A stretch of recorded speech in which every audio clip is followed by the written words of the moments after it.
Shabbat for Friday, July 25th. This week we read a double portion, Matot and Maseh, the last two portions in the book of Numbers.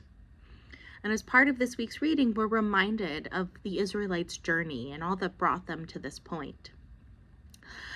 Here they are standing at the edge of the promised land on the other side of the Jordan, and they remember how they moved from place to place, not just for a few months or even a few years, but for 40 years, for 2 generations. And according to our tradition, the Israelites traveled to 42 locations in their wanderings. And this week's Torah portion reminds us of each of those stops along the way.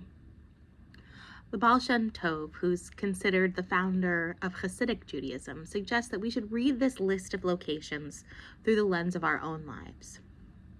He was known to say, there were 42 journeys in all, and they exist in the life of every human being from the moment of birth until the day of death.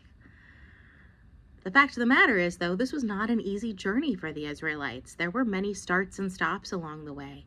There were mishaps and misdeeds, sins and cruel words were spoken, violence broke out within the camp and without. The same can be seen in our own lives. We too have missteps and misdeeds. We say unkind things.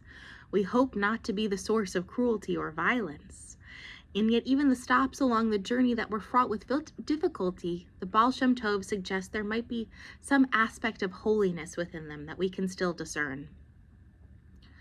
And in writing about this 42-step journey, Rabbi Lisa Grushkow suggests that one of the central themes of this section of the Torah and the commentaries about it centers around the relationship between God and the Israelite people. She adds, here too the message is that in good times and bad, we are never alone. In fact, she references a Midrash story about this Torah portion reading, where the rabbis imagine a king whose son is very ill, and so the king takes his child on a long journey to find a cure. On their return, the king recounts all the difficult stages of the journey. He tells his child, here we slept, here we cooled ourselves, here you had a headache. The Midrash story concludes that this is the lesson of when the Blessed Holy One says to Moses in this week's Torah portion, recount to them all the places where they provoked me. And so Rabbi Grushkow adds, even in reproof, there is relationship. Whether considering the Israelites' journey or our own, one of the lessons we can take from the Torah portion this week is that there's always the possibility of connection. Even moments of strife, we hope, can lead to a deepening of relationship in the end.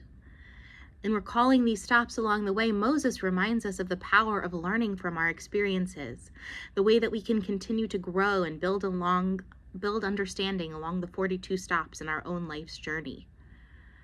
This Shabbat, may we take some time to recall the moments of triumph and the moments of travail in our people's journey and our own. May we search for the path forward for relationship and connection at every stop along the way. Shabbat Shalom. We have a wonderful service planned for this evening.